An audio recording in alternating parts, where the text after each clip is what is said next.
2023. We are currently playing World War II Online. Naturally, that's what we do here. It's version 137.2. This was released April 11th, so it's been about 11 days. And inside of it contains quite a bit of awesome stuff for World War II Online.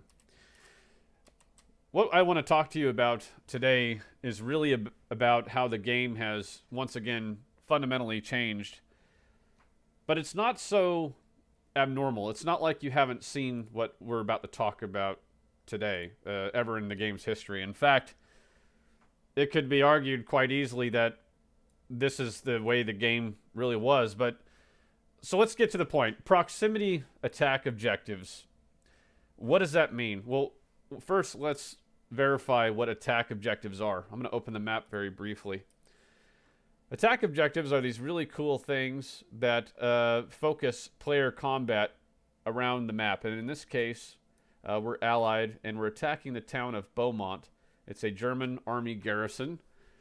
And that highlight around it suggests that it's an attack objective. If it was green, it means the enemy or the Germans would be attacking us in this scenario. Now, Proximity AOs, let me mute this a second, guys. Sorry. We're in a live game. We'll get back to that and we'll listen to some player feedback and just sort of talk with folks. This is a live battle we're watching right now. Anyways, now for years, attack objectives have been placed by high command officers for like the last 15 years or so. That's what we've all known. High command officers are, of course, the players who have stepped up to become leaders for the game, primarily now for a long time, managing the strategic element of the game. So all this, we have the tactical layer, which is basically everything you're seeing right here. And then we have this whole strategic layer, which is the game, all the supply, how it's being moved, etc., what town to attack. But before AOs, before all that, every single town on the front line was considered capturable. And it was kind of chaotic. It was like playing whack-a-mole. You'd see EWS show up randomly on a town and just wonder. You'd have to go check in and look around, and maybe you don't find anything, and then they just leave. Or maybe they do what's called a simulcap, and if all these radios are hot instantly, so 1, 2, 3, 4, you would see boom, boom, boom, boom. All 4 of them would capture. So what we've done is we've taken attack objectives, which is based on the number of those available are based on the underpopulated sides population levels. And that, I think that part's really important because it's not a global thing. It means that we're trying to cater the number of towns which can be attacked based on what the underpopulated side is doing, how they're performing. And I think that's a massive step forward for us as we consider, how to better manage game balance, which, as everybody here knows, has been a thing for a while. And it's really complicated in World War II Online to manage that effectively. It's not easy to do, right? So, which is fine. That's good. Anyway, so now what we've done is we've said, okay, we're going to transition attack objectives, the ability to place them from exclusively high command officers, which has been, the high command program was a great idea. Its original intention was to provide organization and focus for our players, because otherwise it's just people running around randomly without any purpose, right? So by making the high command be a thing, which is again player controlled, what we've done is we've taken the player body and put them in charge at a higher level. But now it's kind of a hybrid solution from the old ways and the new ways. So we're still leveraging this AO system, but now players, not HC, but players, whether they're high command or part of your squad or just anybody, can now receive an AO if one is available by simply going within a proximity of a town. So right here, I keep pointing to this on the map, it says Beaumont. This identifies heavy infantry EWS, and EWS stands for early warning system. This was a thing that we built for people to see, players to see that there's a contact within a certain range of the town. And there's also the tank marker. If they're filled in bold, like they're not black with a red outline, but instead they're bold red here, that means it's heavy. That means there's a lot of people here. And what we've done is we've manipulated the number of what it takes to receive the heavy infantry EWS to be a bit more manageable. We just, in fact, instituted some new changes last night. So we changed it from 5 people down to 3. So any 3 players can come across a town and receive an AO if 1 is available. And we're just testing that. We might change it back to 5 if 3 is simple or it causes, problems. Like if it's too easy. We want these AOs to be issued to valuable AOs. We want people to actually be able to focus. So the big massive change here is that now players of anybody, any 3 players, regardless of squad or affiliation with High Command, if you're close enough to a town, you can receive an AO. And what we've seen is, this is part of the learning phase. People are still learning how does this work? What do we do? How does this make sense? But we've seen richer battles, I think. I think also that we've seen more people have an influence on it. You can't blame High Command now for bad attack objective placements. Now it's about the player body working together and recognizing, hey, this makes sense. Let's go here. Now, the cool part is it can also, you can have your AOs removed, because if it's no longer popular and you decide, hey, I want to move from this town to another, you can. And that AO will be automatically removed if the EWS goes below heavy. So that's how that, you receive an AO by being close to it and meeting the heavy infantry EWS marker. You lose your AO and it transitions somewhere else if there's nobody nearby. So it's all activity based, and I think that's the big thing. We saw attack objectives being placed before this kind of randomly. Like High Command would just throw something up arbitrarily and say, yeah, let's just have an AO up there, and they never see EWS. Attack objectives didn't matter. It was either a distraction or let's leave that up and then maybe we'll throw people on it. Who knows? Maybe we'll do a random paratrooper drop, which I'm always partial to if you know me well enough. I love paradrops. So if you're within the town proximity and you have at least 3 people triggering heavy EWS, you'll receive your AO in 2 minutes. And then AOs function the way that they always have. It takes 10 minutes before you can cap, and you must maintain contestment for another 10 minutes in order to capture the AB, and so on. But again, the power to place these AOs, which is the fundamental takeaway here, has been transitioned from just High Command to now the entire player body on both sides can determine how this shakes, which is really cool. It's a big deal. And we're monitoring it and making adjustments accordingly. Last night being our first phase of initial release, post-initial release adjustments. So as you can see right down here, Sains Rochalmont, this is what light EWS looks like. That means there's allies nearby, but because they haven't reached heavy EWS, they're not receiving an attack objective. And the same with, I'm not even going to try and pronounce that. What does that say? Shugnois or something? I don't know what that is. But the Germans are nearby there, and they aren't receiving an AO yet because they haven't met that condition. And same with Shield. The Germans are nearby, but no AO yet. So EWS, once again, really matters. You have to monitor the map, and if it turns heavy, you'll know that you've got 2 minutes, unless it drops, you've got 2 minutes before the enemy receives an attack objective on your town and can therefore start to capture things.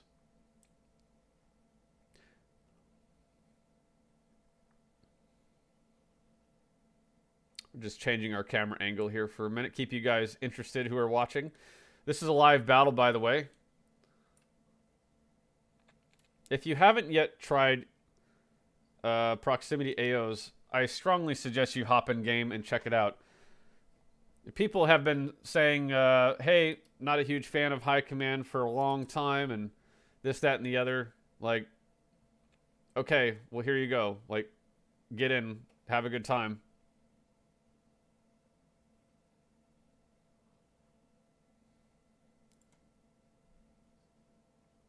Somebody just messaged me. 1 second.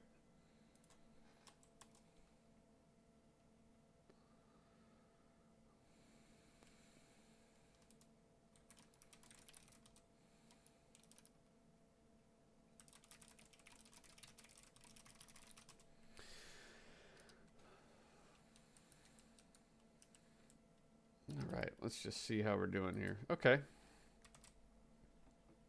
Sorry about that. Getting some messages. I'm doing this live, so naturally things come up. Let's take a look at the chat. If you're here and you have questions, please feel free to put them in the chat. I also wanted to point something else out to you. As part of this release, and this is kind of crazy, it's taken us this long to do it, but if you hit your hotkey for key mapper, which is P as in Papa, for the first time in game, you can come over here for your integrated voice comm. This is entirely separate, but it's really important. You can open up your map or hit P for your key mapper. Come over here to this IVC tab. You can control your game sound effects for the first time directly through the application, which will allow you to set your sounds accordingly. This means for if your PC, you don't have to Alt-Tab and mess with your volume mixer anymore. It's right there.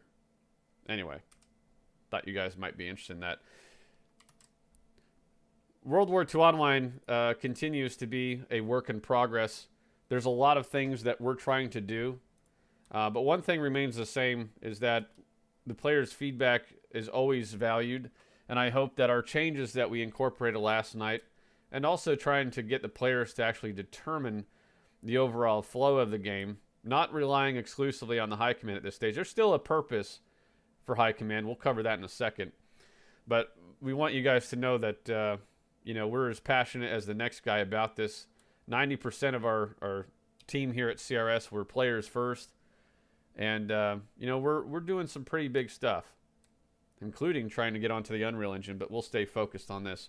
So what is high command's value at this stage? Why even be in high command? As I stated earlier on, you know, high command continues to be a big part of our game with respect to it being a player body that helps determine the strategic flow of the game. They have unique communication tools to help get your side's global attention to move to certain objectives. That remains. They also move the tables of equipment supply, so like brigades, divisions, all that stuff. They're still going to be doing that. It's going to be optional. So every single town still has a garrison, but you can see in Beaumont, the Germans moved in 3rd Panzer 2nd Kampf Group, which means the German High Command has moved additional supply in this region to help support and bolster defense. So High Command plays a support role to help amplify what the players need. There's still a very big purpose for that. But it means that their participation or lack thereof, if it's like really light or there's not enough officers around, or maybe they're busy with their squad or whatever, it doesn't become game breaking. And that's what all of this is supposed to be. Giving power back to the players to determine the outcome of the war, not just from a tactical perspective, but also now a strategic perspective. So if you're a combat leader who maybe doesn't like to do all the high command stuff, this should be a good day for you. We also, if you missed it, we included squad missions back to World War II Online as of this release. So for the first time in a very long time, I'm going to say since probably 2005. What is that? 18 years? Jeez. Something like that. Now, squads can form their own squad missions. You simply need 5 people to be online simultaneously, and we will give you one squad mission. We don't want everybody to have multiple unlimited squad missions, because then no one will be able to see a mission to join. That will become very unwelcoming, very fast. So we definitely don't want that to be a thing. But it's there. You're now capable to do that.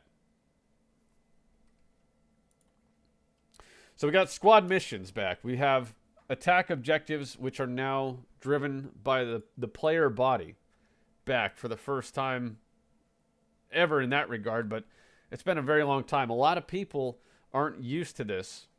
And if you're an original player of the game before AOs and brigades and all that stuff, this should seem very familiar. Our guys who have never experienced this are trying to figure it out. So if you're a veteran player, get back in game and teach these guys what they need to be doing, because, yeah, as you can see, it is pretty populated. This is only one battle going on right now, and there are plenty of folks here.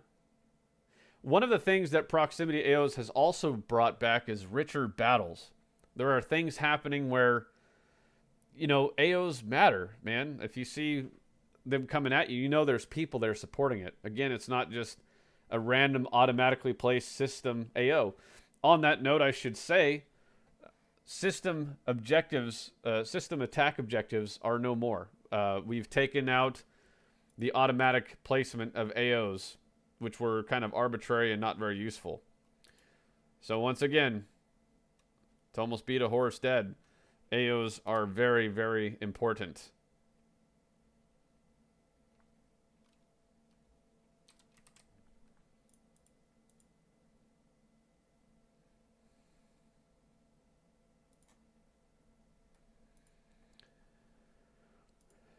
Last night, the changes that we instituted were monitored pretty heavily in Time Zone 3. When we first released this a little over a week ago, we've been monitoring the Time Zone 3 situation very closely, and there was concerns that players were unable to actually initiate attack objectives due to the threshold of heavy infantry EWS being a little too high for what they needed.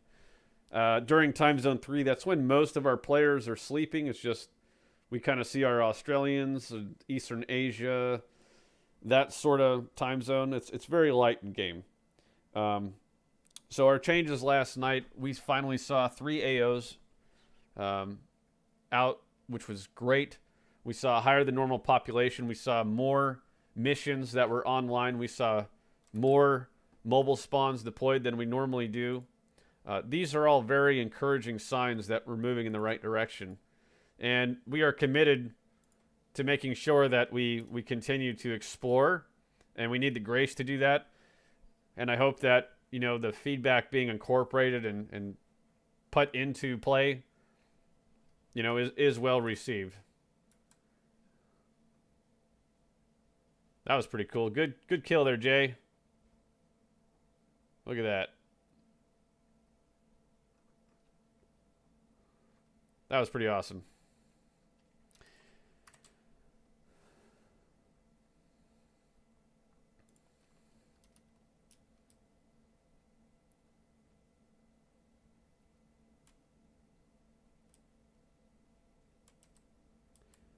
A little while back, if you didn't realize, we brought our kind of taller grass back. This is unrelated to Proximity AOs, but the number of things that have been updated and improved in World War II Online are rather significant. If it's been a while since you've played, you may want to reconsider popping in game. It is still the classic game. There are still things going on that, you know, are a little bit buggy, but there's been a lot of improvements.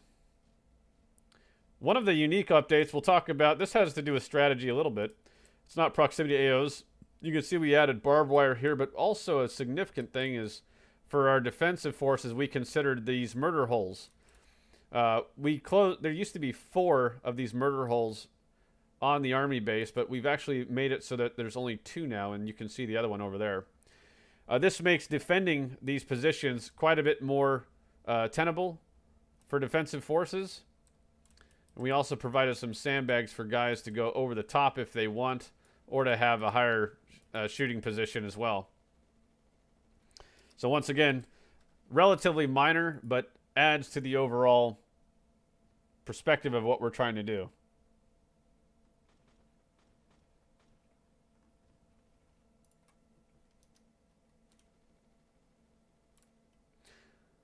Unfortunately, we just missed that awesome bomb effect, but we recently improved a bunch of audio with our bombs, as well as the actual effects. That also includes artillery. There are so many new things that have happened in World War II Online. We hope, it's almost like, I imagine it's a fire hose for a bunch of our players right now. But we wanted to make sure that we did a lot of good work here before we transitioned full force into our Unreal Engine development efforts, which is currently taking progress. There's a few more things here to clean up with the implementation of Proximity AOs. But, overall, pretty good progress being made. That looks like an Allied fighter coming in. If you don't know, we also put in the Wellington. So the Allies now have a more strategic bomber to work with a heavy payload and lots of new loadouts for our bomber classes, including the Ju-88. There's a lot of stuff going on.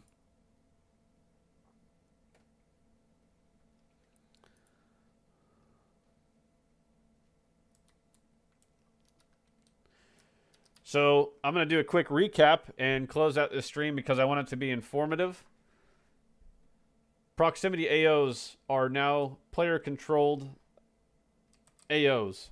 They are popular if you're nearby and you have at least 3 guys, you can receive your AO. That's subject to change. It might go back to 5. But right now, that's what we're testing. For the first time in over 15 years, players can determine where they're going to fight and how long they're going to fight and transition AOs should it become no longer popular. High Command still continues to play a significant role in the overall strategic effort, organizing players and determining or amplifying the efforts that the players seek to have, right? The map, now EWS matters, the early warning system. You have to pay attention more closely. As you can see here, the Germans have received an attack objective on Schild. So the Allies have to pay attention now in this regard. In the not-so-distant future, we're going to be getting ready for our Steam release. So these changes are all part of that, and I mean our full Steam release and transition. We've got all this new content, all these new special effects, visual and audio updates in effect, a couple of which you just saw right there. We have integrated voice communications set up. We have town-based garrison supply. We have so many new assets that we've added in the game for quite a bit of time. There are so many things happening. So while World War II Online could always be better, and CRS will strive to make that happen, don't take for granted what has been done to this point to get here. Remember, it's not what you can do or what the game can do for you, it's what you can do for the game. So if you want to see it happen, you want to see us move on to Unreal and have a good time, get in game now.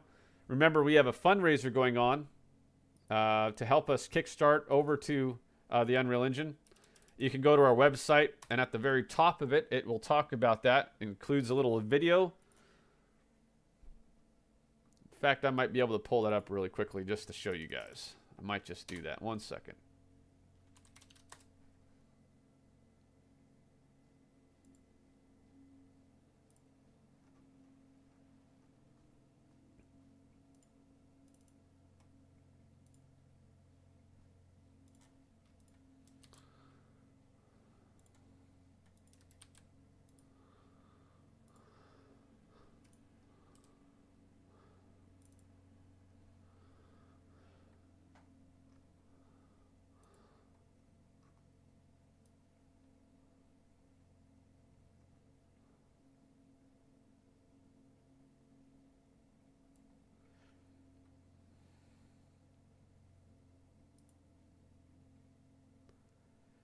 Let's see if this works.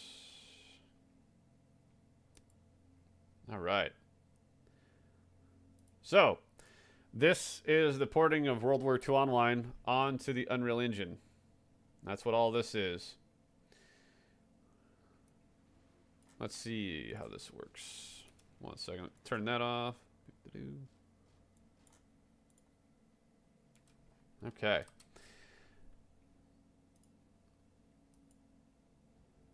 As we've been saying, the porting of World War II Online onto the Unreal Engine has been planned to start this year, and the time is now where we start to shift full force into innovation. This task is significant, but we're going to break it down into consumable chunks for our development. Well, anyway, that's me yapping. I don't think it's updating on the screen, so I'm going to save you guys from that. And I'll just say this. Go over there, worldwar2online.com/fund. That's the easy button. Otherwise, you guys can go over onto our website directly at worldwar2online.com and look at it there. It will talk a bit more about the Unreal Engine port, and that remains relatively significant right now. So definitely consider doing that. Thank you for watching. If you guys have questions, we'll definitely loop back and answer some questions for you. And we'll take it from there. So thanks, guys. Appreciate it.